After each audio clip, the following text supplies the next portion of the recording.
All right, everyone, welcome back to this another Beefcast production. I am your casting host, Beef. How's everybody doing today? I hope that everything's going well. Going great for me because I get to sit down and cast this amazing game of StarCraft 2 for you. We are here on Metropolis, and this is going to be replays coming out of IPL4 out of Las Vegas this past April 2012. This is an open round match between this Terran and Protoss player. So, starting off right here in the top middle position, we do have one of the newest additions to the Complexity team. He is a very strong Protoss. His name is Complexity's Killer. And in the opposite position, the bottom middle position here, we do have one of the stronger Terrans in Korea right now. And once again, a very brand new addition to a foreign team. He is Liquid.Taeja. So, like we'd mentioned here, we are here on Metropolis, not Metalopolis. I often mistake those two, but Metropolis. And so this is a relatively recent addition to the GSL map pool and has since been added to a couple of other tournaments. And even the ladder now was actually just removed from the ladder a couple days before I cast this due to a little bit of a bug with some frame rates causing that. But hopefully, the people that made the map, I believe it's ESV, somebody like that. They have said that they've resolved that issue, and I'm hoping that Blizzard is going to be implementing the map. And once again, because it's a very nice map, a lot of people have been saying it's one of the more balanced maps that we've seen here in our new metagame currently.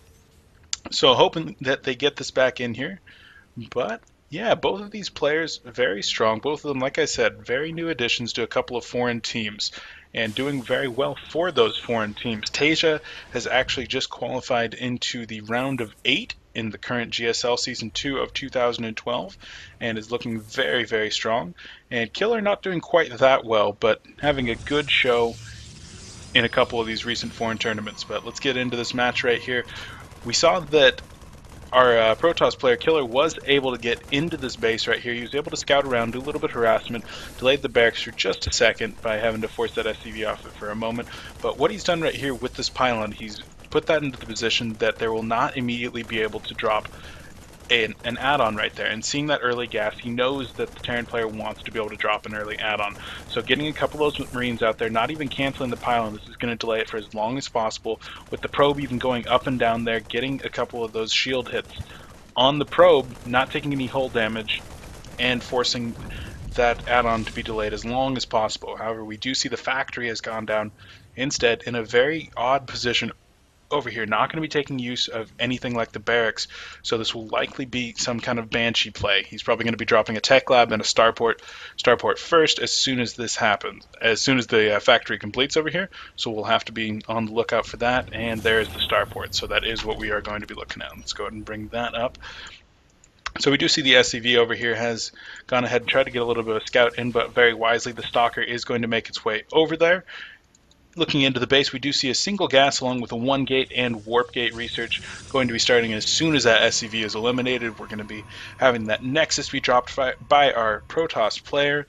And so very wise not to drop the Nexus until the SCV has been eliminated. Once the SCV is eliminated, the scouting information is going to be very limited. And that is what you want. You never want the opposing player to be able to know what's going on. And we do see additional 2 gates coming out right now. So this is going to be 2 gates right now. I'm going to expect something like a robotics facility to be coming down relatively soon. And we do see that Cloak has started. So this is going to be Cloaked Banshee play. But with this 2-gate opener, you will often see, 3-gate opener, you'll often see a robo come along with this. So wait and see if we do go ahead and have one of those come up once Vespene does come up. And we do see that sentries have been the choice of unit for being built right now. And they're very strong defensive units. There's the robo. So the first thing that's going to be coming out of there is going to be an observer. And so the the sentries along with that observer should be able to very easily deal with the Cloaked Banshee harass, but we'll see how our Terran player does manage to deal with that. Command center down here on the low ground, in addition to the Cloaked Banshee that is coming out for right now. Double gas needed for that Cloak research, and the Banshee going to be even queuing up a second Banshee at this time, so he's really committing into this Banshee play. And it's a little bit unfortunate. It does counter some things like a 1-gate expand into Twilight Council tech if he was going to be going Blink Stalker. But that is not exactly what's happening here. The robotics facility, which is a little bit more common and a more safe build than that, will get that observer out very quickly. And now it's going to be whether he has 2 observers or not, because the first observer is going to go straight across the map. And if he doesn't see that there's a Banshee, then the observer is going to be a little bit messed up, but he is acting very cautious. I'm not sure if he caught wind of this cloaked Banshee right now, but the observer is going to be popping out right here. So let's take a look at the Banshee. He's already got 2 kills at this point, and he's not going to get a whole lot more. Warping in another Stalker on the low ground over here, in addition to 1 more Stalker already under it, but the Banshee is very wisely going to be retreating for now. Going to be satisfied with his 4 kills and going to be able to scoot on home, get some repairs, and come back for another day. 1 more Banshee is going to be rallied over, but now that he knows that Cloak Banshees are on the field, I think that he'll be a little bit more cautious with his units. Second Observer is on the way so that he'll be able to get 1 downfield. Even going to spot both of those Banshees coming in right now, so the Observer is going to be making its way over. But where's that Observer? Managing to pick off a sentry, and that is actually huge, getting that 1 sentry. Even manages to cloak to not get hit by those last couple of shots by the Stalkers, but picking off those sentries, especially the one that did have relatively high energy, does greatly diminish the defensive capacity of our Protoss player, and very wise choice from our Terran. We do see that an Observer is making its way into the Terran base over here, so let's take a look and see what he sees. Yeah, he's going to see just about everything. Sees that there's another barracks coming up, and sees that there's still something being made at that starport. He probably doesn't know that it's a Raven at this point, but that is what it is. Choosing to discontinue Banshee production for now, seeing that he does have multiple observers on the field. Even going to build a 3rd observer right now. I don't believe that either of them were killed. Yeah, still do have both the observers up. So going up to a 3rd observer. This is the more and more common trend that we're seeing lately. Players like Parting even going as high as 5 and 6 observers in this matchup. Want to be able to get that vision of absolutely everywhere on the map, be able to see where the Terran's coming in, really be able to stop drop play before it can do any kind of harm. We do see that Double Forge is going to be coming down from Killer, so going into some heavy upgrades from here. He had already dropped a total of 5 gateways, not quite getting those morphed into warp gates. A little bit of a mishap at this point, but Robotics Bay does end up being the tech of choice, and whether that's going to be, yeah, Colossus right there. I was a little bit thinking that it might have been Speed Warp Prism, but robotics tech off of 2 base is a very strong play. We've seen Protosses like Parting once again and Squirtle make effective use of a 2 base Colossus push timing with Thermal Lance, and it just has devastating effects on an unprepared Terran. Now, we did see something uncommon coming out of our Terran player, in addition to 4 Cloaked Banshees. That's a little uncommon in itself, but we did see Siege Tanks coming out, something that is becoming a little bit more common in this matchup. Something that you never used to see was these Siege Tanks. But getting Siege Tanks with Siege Tech against Protoss, not very common. The Immortals have always seemed to be a pretty good counter, but Siege Tanks with their 13 range do actually outrange even Thermal Lanced Colossus. But here we come in with these Banshees, not even cloaking yet. 2 volleys from these guys are going to be able to take out one of those Stalkers right there, and putting in a lot of damage. Going to be choosing to focus down some probes right now, and that probe did manage to slip on into that assimilator, so a little bit of a nice juke by the probe there. Now focusing their attention onto these pylons, and overall not able to do as much damage as I would have hoped from 4 Cloaked Banshees, and I think that's not as much damage as our Terran player would have liked either. Even going to lose one of those Banshees right there as the Observer comes in along with the Protoss army. However, he does get a scout of the Colossus, so he knows that there are Colossus there. He probably saw it up in this area as well. If we take a look, he did see it there. But he does know that there are Colossus now, so he's going to be able to start Viking production. There comes the first Viking here, still operating with a... No, he does have a reactor on the starport now, so second Viking going to be starting production right now as well. Not quite sure why that only says 1 Viking. Oh, he's supply blocked. That could be why. So yeah, hitting quite a hard supply block. He's been supply blocked for well over 15 seconds at this point. And yeah, there we go. Dropping down a couple of supply depots there to clear that up.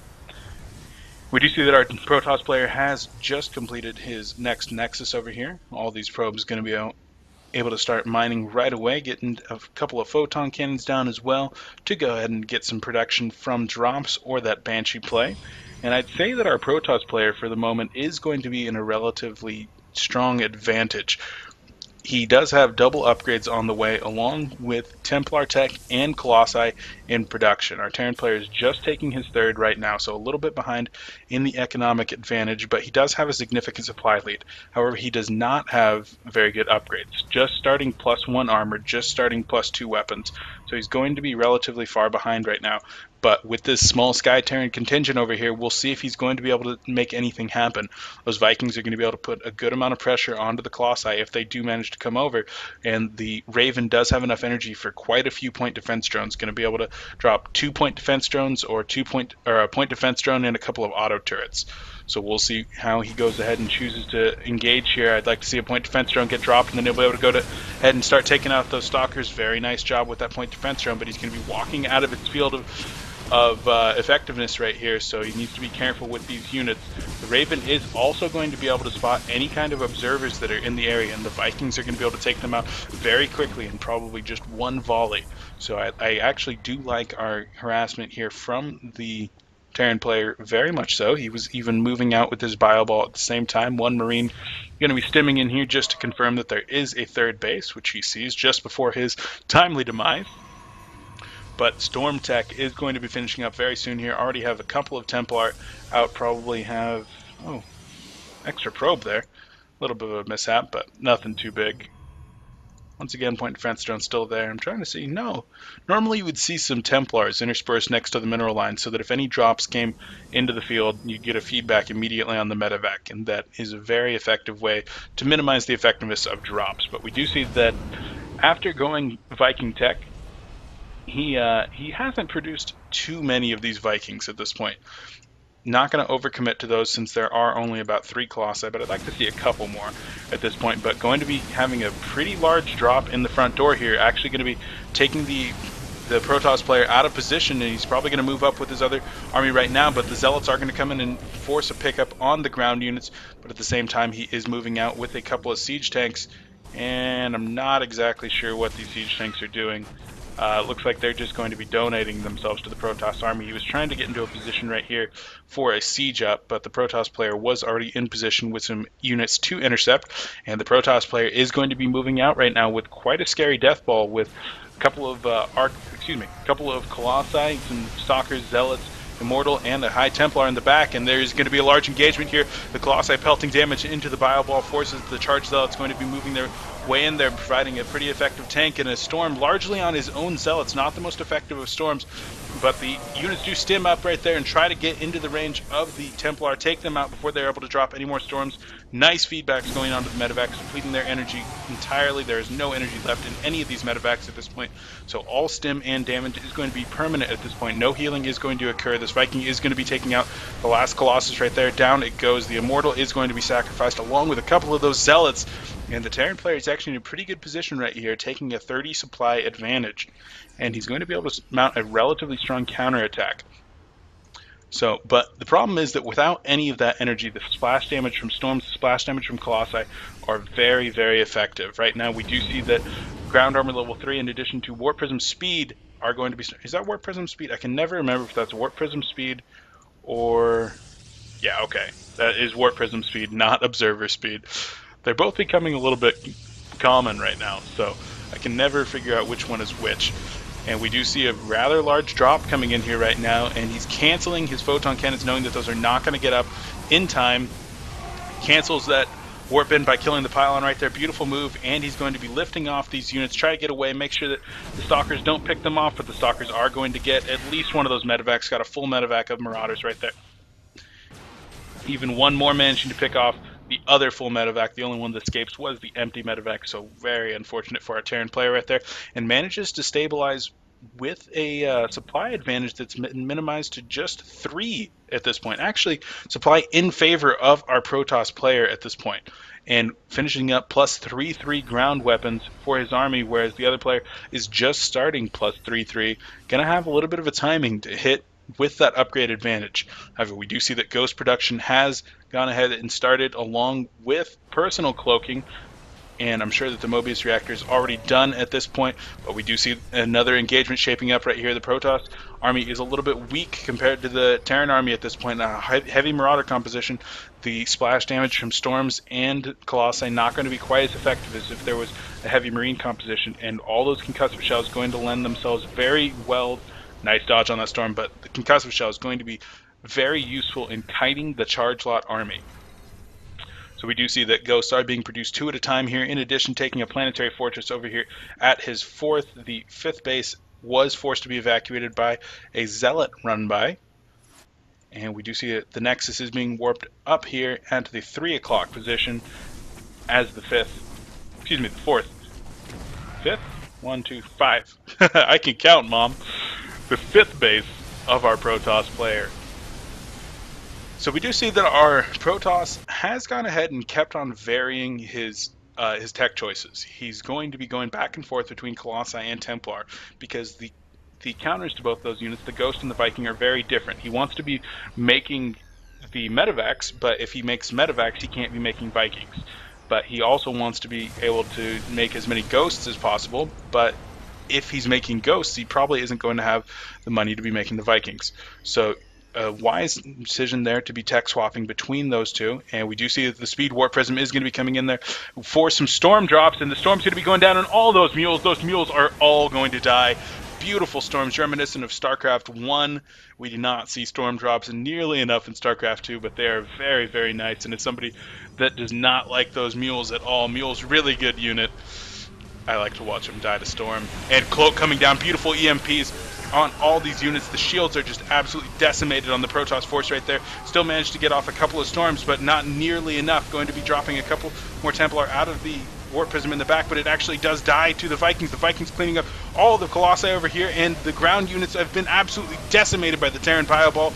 And going in there, going to be able to finish off that last Archon, and it looks like there's a 70 supply lead for our Terran player. The Protoss has absolutely nothing left to defend his natural base, and all of his production is going to be down. One Colossus comes in, maybe a cousin of Calvin the Colossus, going to be coming in, but very quickly dispatched by the Terran Fireball and that last remaining Viking, and it looks like Taeja is going to be taking this game.